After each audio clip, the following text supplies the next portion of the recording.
حلال و سون حلال و سون ما رو دیدی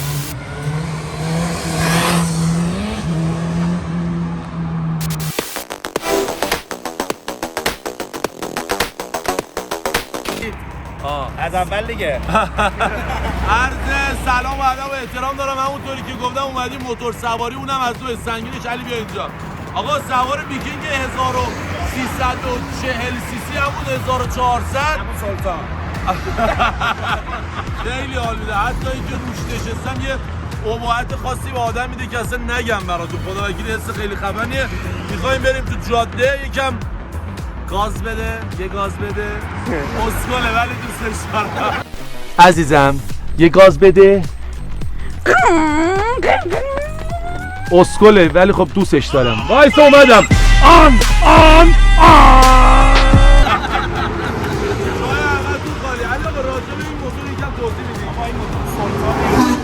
سلطان بیکینگ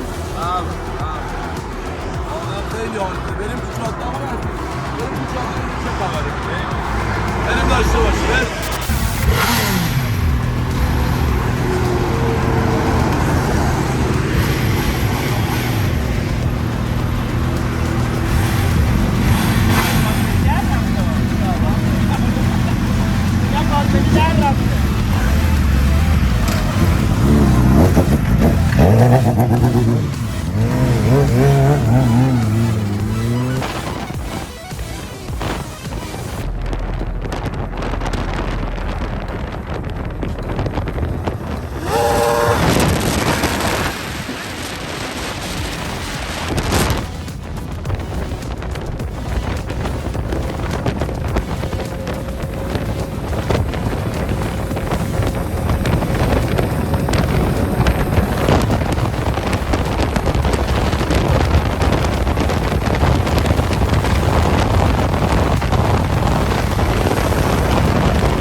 خیلی حال میده. نمیدونی که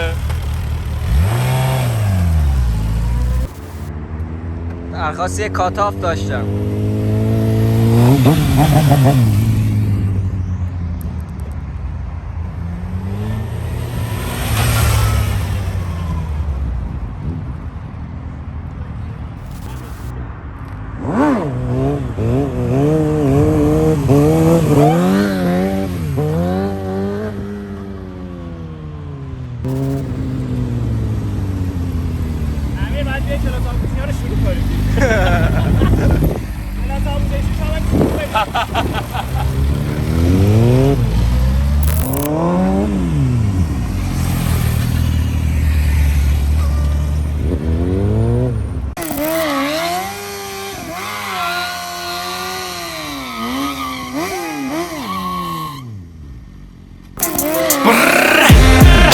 حلال olsun حلال olsun حلال olsun ما رو دیدی دایی O da vekili Dağaşay Golem.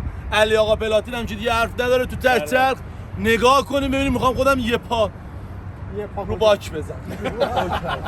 بله آقا بریم وسط اتوبان. بریم گاز بدید.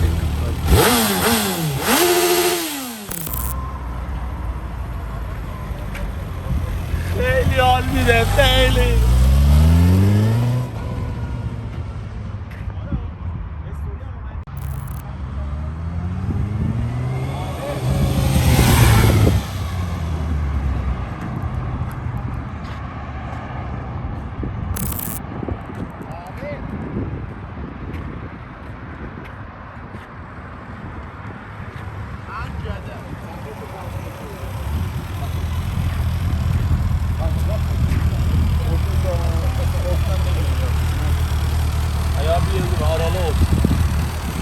به زبون آذری داریم با هم صحبت میکنم با تو باز کن بشی زبون اشتی صحبت.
الان رئیسم و همه جلوم خم شدن چون ما خفنا اینجا شدیم جمع دوره هم. بیا اینجا کارو صفر بچسب پس گل من. حامد تبریزی اومده باز رپ کنه بعد اسمم حامد گای شر رو آروم جنسم نابه اون. مهدی بگیر.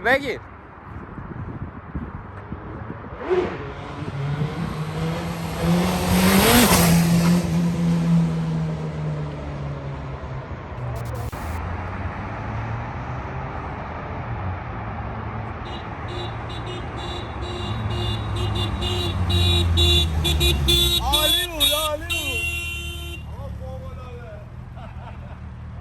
واقعا لذتی که این موتور سواری داره به نظر من هیچ چیزی نداره. موتور فقط سنگینش خوبه داداش. آشالی هم که سلطان حاج علی پلاتین هم که دیگه رو دستش نباشه تو تک چپ زدن و موتور سنگین بازی مشتی و برد طرفدار داشتم.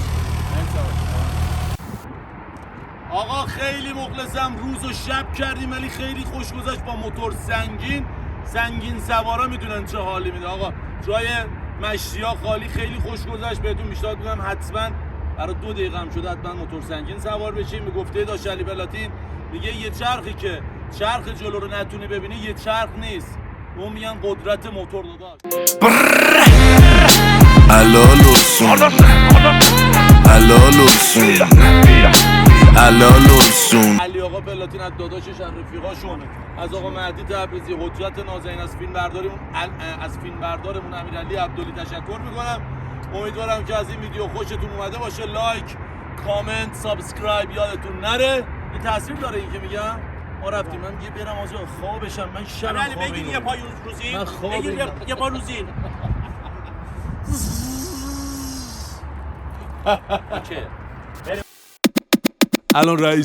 الان رئیسم و همه جلوم خم شدن هم چون ما خفنا اینجا شدیم جمع دوره هم بیا اینجا کارو صفر بچسب پس گل من حامد تبریزی اومده باز رد کنه بعد اسمم حامد گای شر رو آروم جنسم نابه و اونم به شرط چاهو اینجا رئیس منم برنه رو بچه آروم حتی میرم همیشه کنارم چند تا خانوم کل ایران منو میشناسه عشق رفاقم اول نیستم فقط عشقشو دارم سن خرو داره نمیکشه اصلا خجالت دیگه شوگرددی هم اونم اصله سالا خیلی تو نرو چون من آسه میام ولی با یه تاقو و یه راسته میام میدونی حرفام هم همه راسته ها باز تو اصلا تو باغ نیستی توی باغچه داشت